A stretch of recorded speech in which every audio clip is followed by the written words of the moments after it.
తిరుపతిలో వైఎస్ఆర్సీపీ నాయకుడిపై అక్రమ కేసులో పోలీసులకు ఎదురుదెబ్బ తగిలింది. సోషల్ మీడియా పోస్టులపై వైఎస్ఆర్సీపీ కార్యకర్త నవీన్పై ఈస్ట్ పిఎస్లో అక్రమ కేసు నమోదు చేశారు పోలీసులు. ఈ అక్రమ కేసులో వైఎస్ఆర్సీపీ నేత నవీన్ రిమాండ్ను అదనపు కోర్టు జడ్జి తిరస్కరించారు. సోషల్ మీడియా కేసులపై సుప్రీంకోర్టు తీర్పు ఉండగా ఎలా రిమాండ్కు పంపిస్తారని పోలీసులను న్యాయమూర్తి ప్రశ్నించారు.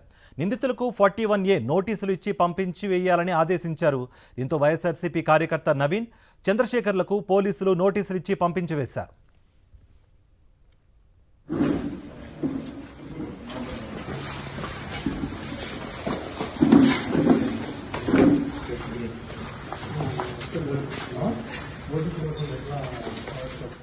ఇదే అంశానికి సంబంధించి మరింత సమాచారం మా ప్రతినిధి మూర్తి అందిస్తారు. మూర్తి,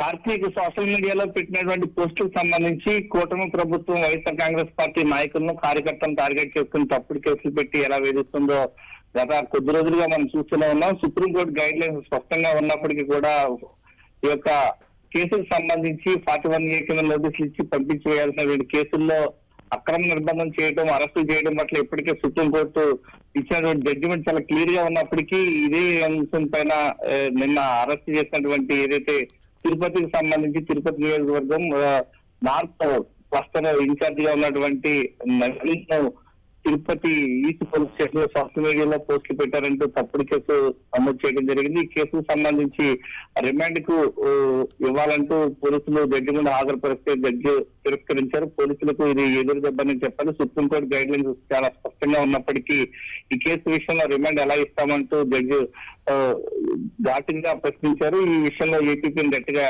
చెప్పడంతో ఈ యొక్క కేసుకు సంబంధించి నోటీసులు 41A కింద నోటీసులు ఇచ్చి పంపించి వేయడంతో ఒకసారిగా వైఎస్ఆర్ కాంగ్రెస్ పార్టీ కార్యకర్తల్లో ఆనందం వెలువరుస్తుంది.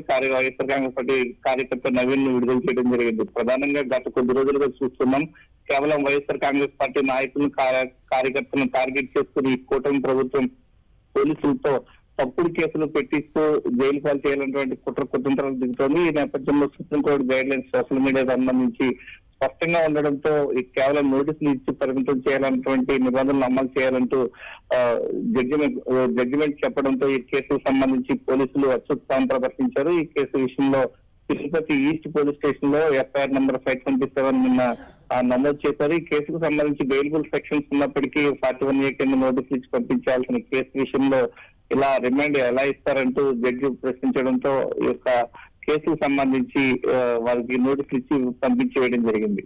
రైట్ మూర్తి.